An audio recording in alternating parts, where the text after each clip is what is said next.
سورہ روم آیت نمبر 9۔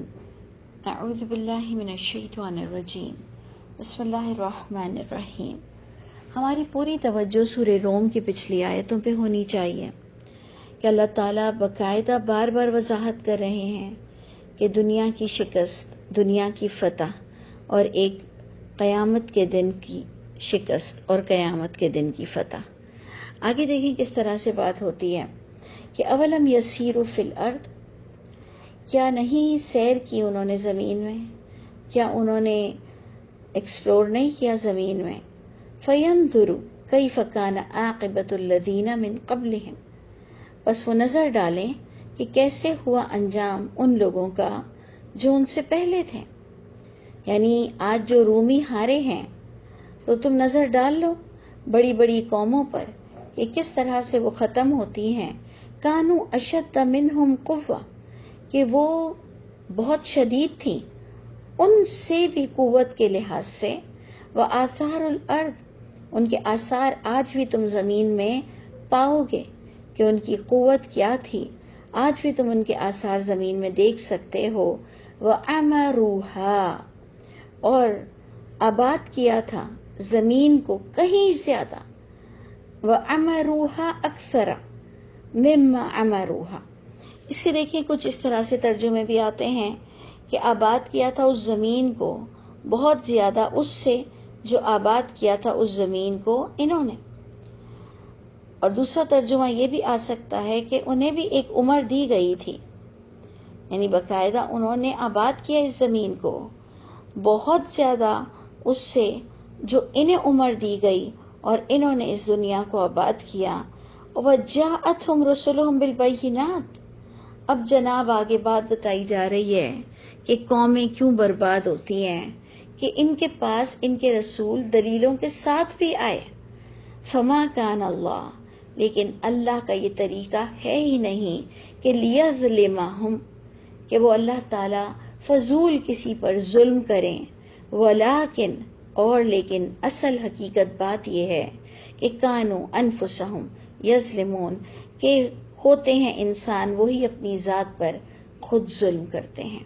یعنی آگے اور اس کو الیبریٹ اللہ فرمائیں گے کہ تمہاری کہیں غلطی ہوتی ہے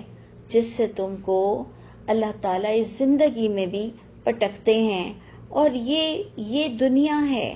تم آخرت کی فکر کرو۔ ابھی آپ آگے بھی آیت دیکھیں گے، پیچھے بھی آیت دیکھیں گے کہ یہ دنیا کے قانون بھی اللہ نے بنائے ہوئے ہیں جو تمہاری نظروں سے گزرتے ہیں۔ آگے کلیئر بات آ جائے گی کہ تم پر جو رسول آئے دلیلوں کے ساتھ آئے۔ ثم کان عاقبۃ الذین اساءوا، پھر ہوا انجام ان لوگوں کا جنہوں نے برائی کی، سوء، ان کا انجام برائی کا برا ہوا۔ دیکھیں اب کلیئر بات محکم میں تبدیل ہو گئی۔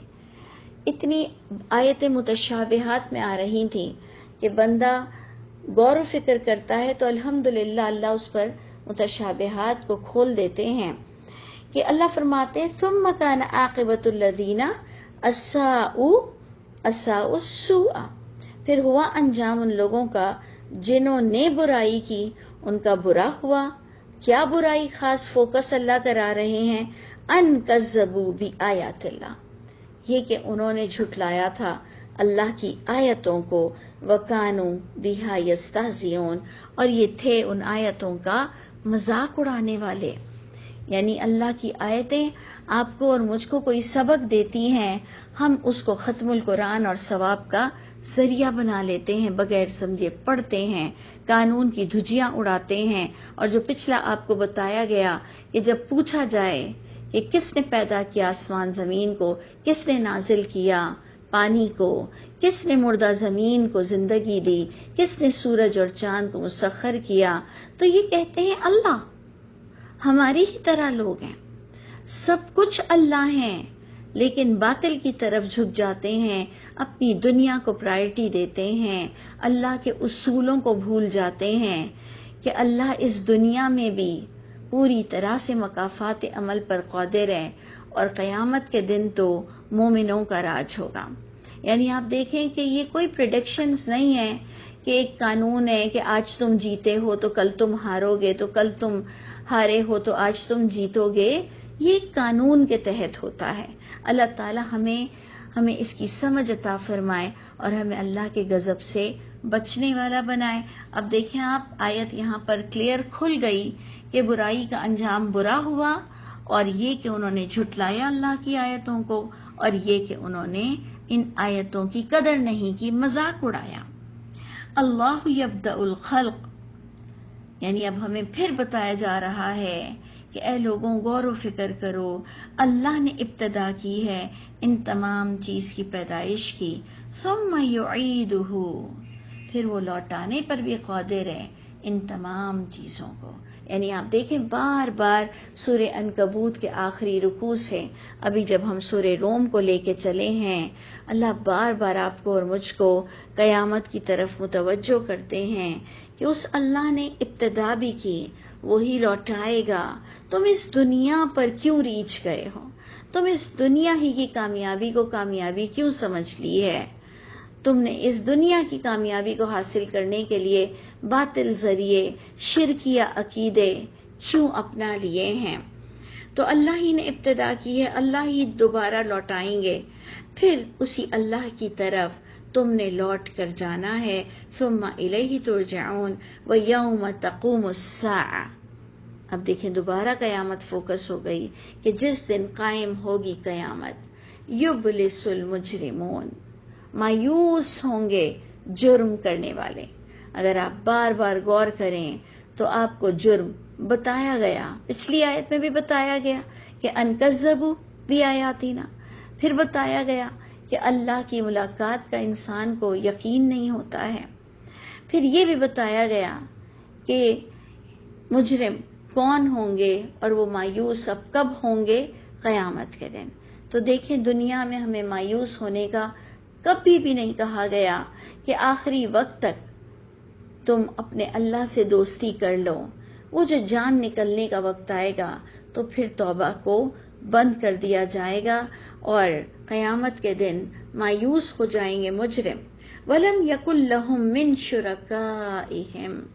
نہیں رہے گا ان کے لیے کوئی شریک، شفعاء، کہ وہ شفاعت کر سکے ان کی، وَكَانُوا بِشُرَكَائِهِمْ كَافِرِينَ، اور وہ خود بھی اپنے شرکاؤں کا انکار کرنے والے ہو جائیں گے، بلکہ وہ ہو جائیں گے، وہ اپنے شریکوں کے منکر ہو جائیں گے۔ تو آج پھر کیوں نہیں عقل ہم حاصل کر لیتے ہیں کہ جب قیامت کے دن اللہ ہمیں واضح کھول کھول کر آیتیں بتا رہے ہیں کہ جن کو تم کچھ سمجھتے تھے کہ یہ اللہ کے ایسوسیٹ پارٹنرز ہوں گے، اور بار بار غور کریں کہ اہل کتاب ایک طبقہ موسیٰ علیہ السلام کو سمجھتا تھا کہ وہ شفاعت کر دیں گے، ایک کہتا تھا عیسیٰ علیہ السلام شفاعت کر دیں گے، ایک کہتا تھا مشرکین مکہ ابراہیم علیہ السلام شفاعت کر دیں گے، اور آج کا مسلمان بھی اسی خوش فہمی کا شکار ہے کہ محمد صلی اللہ علیہ وسلم اس کی شفاعت کر دیں گے۔ اللہ فرماتے ہیں مجرموں کی کوئی شفاعت نہیں کرے گا۔ دوبارہ قیامت کی طرف متوجہ کیا جا رہا ہے کہ جس دن قیامت ہوگی قائم، وَيَوْمَ تَقُومُ السَّاعَةُ، آیت نمبر 14 میں اب اللہ کہہ رہے ہیں یومئذ یتفرقون، پھر اس دن اللہ تعالیٰ تمہیں الگ الگ اپنے سٹیٹس میں بانٹ دیں گے، مجرموں کو الگ الگ اپنے اپنے جرم کے لحاظ سے فرقہ فرقہ کر دیا جائے گا۔ فَأَمَّا الَّذِينَ آمَنُوا، تو جو لوگ ایمان لائے ہوں گے، وَعَمِلُوا الصَّالِحَاتِ، جو انہوں نے اللہ کی کتاب سے ایمان دیکھا اور جو انہیں حکم ملا تھا، جو چیزوں سے بچنے کا حکم ملا تھا، جو چیز کو کرنا جائز تھا، انہوں نے جو ایمان لیا اس کے مطابق عمل کیا، ان کے لیے کہا جا رہا ہے فَهُمْ فِي رَوْضَةٍ يَحْبَرُونَ، پس وہ باغوں میں خوشیاں منا رہے ہوں گے۔ وَأَمَّا الَّذِينَ كَفَرُوا، اور لیکن وہ لوگ جنہوں نے کفر کیا، وَكَذَّبُوا بِآيَاتِنَا، پوائنٹ ٹو بی نوٹڈ، کفر کیا کَذَّبُوا بِآيَاتِنَا۔ آپ کا سوال صرف اس وحی کی کتاب سے ہونا ہے۔ آپ بار بار پچھلی عنکبوت کے اس رکوع پر جائیں کہ کیا تمہارے لیے یہ قرآن کافی نہیں؟ کیا اللہ کی گواہی تمہارے اور میرے درمیان کافی نہیں ہے؟ تو اللہ فرماتے ہیں کہ جنہوں نے کفر کیا، جھٹلایا ہماری آیتوں کا، وَلِقَاءِ الْآخِرَةِ، اور آخرت کی ملاقات کا انہیں کوئی انسپریشن نہیں تھی، وہ دنیا میں بس جس طرح سے ان کا مفاد تھا وہ چلتے چلے جاتے تھے، فَأُولَئِكَ فِي الْعَذَابِ مُحْضَرُونَ، بس یہی لوگ عذاب میں حاضر کیے جائیں گے۔ تو اب اللہ کی اتنی خوبصورت تعریف آ رہی ہے جیسے آیت الکرسی میں آتی ہے، ایسے ہی آپ دیکھیں کہ بڑی خوبصورت تعریف آ رہی ہے۔ اگر اچھا لگے آپ کو تو اپنی نمازوں میں یہ آیتیں پڑھیں، آگے والی اتحیات میں یہ آیتیں پڑھیں، اپنے سجدوں میں آیتیں پڑھیں، یقین جانے آپ کو بہت مزہ آئے گا جب آپ اللہ کی اس طرح سے حمد و ثنا کریں گے۔ آپ آیت نمبر 17 کو دیکھیں کہ اللہ فرماتے ہیں فَسُبْحَانَ اللَّهِ حِینَ تُمْسُونَ، پس پاکی بیان کرو، پس اللہ کی حمد و ثنا بیان کرو، حِینَ تُمْسُونَ، جس وقت کے شام ہو، وَحِینَ تُصْبِحُونَ، اور جس وقت کے تم صبح کرتے ہو، یعنی all the time۔ صبح اور شام با محاورہ استعمال ہوتا ہے، ہم نے اس کو مخصوص صبح کی دعا میں لے لیا اور شام کی دعا میں لے لیا۔ اللہ فرماتے ہیں اللہ کی پاکی بیان کرو، یعنی یہ ایڈمٹ کرو کہ تم سے غلطی ہو سکتی ہے، لیکن اللہ نے جو قانون بنایا ہے اور اللہ تعالیٰ جو پکڑتے ہیں اور جو نوازتے ہیں، یہ اللہ تعالیٰ بالکل اپنے معاملے میں بالکل پرفیکشن ہے اللہ کے پاس۔ تو اللہ کی کبریائی بیان کرو، حمد و ثنا بیان کرو، جب صبح کرو، جب شام کرو، یعنی all the time۔ وَلَهُ الْحَمْدُ فِي السَّمَاوَاتِ وَالْأَرْضِ، کیونکہ اسی ہی کے لیے تعریف ہے، اسی اللہ ہی کی جچتی ہے تعریف، آسمانوں میں بھی اور زمین میں بھی، کیونکہ وہاں کوئی نظام گڑبڑ نہیں ہوتا ہے۔ وَعِشِيًّا وَحِینَ تُظْہِرُونَ، اور شام کو بھی اللہ کی حمد و ثنا بیان کرو، وَحِینَ تُظْہِرُونَ، اور جب تم ظہر کرتے ہو تب بھی اللہ کی حمد و ثنا بیان کرو، چاہے آپ اسے نماز لے لیں، چاہے آپ اسے فرما برداری لے لیں، کیونکہ جب ہم فرما برداری کا اظہار کرتے ہیں، کسی کی خدمت کرتے ہیں، اللہ کے بندوں کو فائدہ پہنچاتے ہیں، اللہ کی راہ میں مال خرچ کرتے ہیں، تو گویا ہم اللہ کی تعریف کرتے ہیں، گویا ہم اللہ کی کبریائی بیان کرتے ہیں، گویا ہم اللہ کو مالک مانتے ہیں۔ تو آپ دیکھ لیں صبح، شام، ظہر، ساری ٹرمنالوجی یوز ہو گئی۔ وَيُخْرِجُ الْحَيَّ مِنَ الْمَيِّتِ، یہ وہ اللہ ہیں کہ نکالتے ہیں زندہ کو مردہ سے، وَيُخْرِجُ الْمَيِّتَ مِنَ الْحَيِّ، اور یہ وہ اللہ ہیں جو نکالتے ہیں میت کو زندگی سے۔ یعنی اس کی اگزامپل آپ اپنی روزمرہ زندگی میں دیکھتے ہیں کہ اللہ تعالیٰ زندہ نکالتے ہیں مردہ ماں کے پیٹ سے، یا ایک انڈا مردہ ہوتا ہے، اللہ اس سے ایک زندہ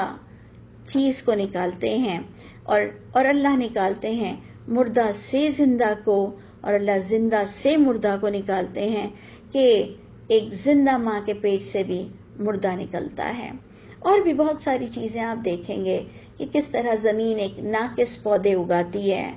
وَيُحْيِي الْأَرْضَ بَعْدَ مَوْتِهَا، اور وہ اللہ تعالیٰ زندگی دیتے ہیں زمین کو اس کے موت کے بعد، یعنی اس کی بنجر ہونے کے بعد۔ وَكَذَلِكَ تُخْرَجُونَ، جو بات قیامت سے شروع ہوئی تھی، جی اٹھنے سے آج ہم نے جو آیت شروع کی تھی کہ اللہ یبدأ الخلق ثم یعیدہ، یہاں سے جو آپ نے آیت شروع کی تو آپ دیکھیں یہاں پر اینڈ ہو رہا ہے وَكَذَلِكَ تُخْرَجُونَ، اسی طرح تم بھی مرنے کے بعد نکالے جاؤ گے، اسی طرح تمہاری بھی پھر اللہ تعالیٰ ایک دوبارہ زندگی دیں گے جس میں تمہیں وہی بات کام آئے گی کہ جو تم نے اللہ کی آیتوں کو اپنی ذات پر لاگو کیا۔ آپ دیکھیں کہ بیچ میں تمام باتیں آپ کو بتائی گئیں جس میں خاص فوکس ہے کہ مجرم کون ہے اور اللہ کا فرما بردار اللہ نے کس کو کہا۔ اللہ تعالی ہمیں اللہ کے فرما بردار بندوں میں سے کر دے اور ہمیں بہترین سمجھ ان آیتوں کی نصیب فرمائے۔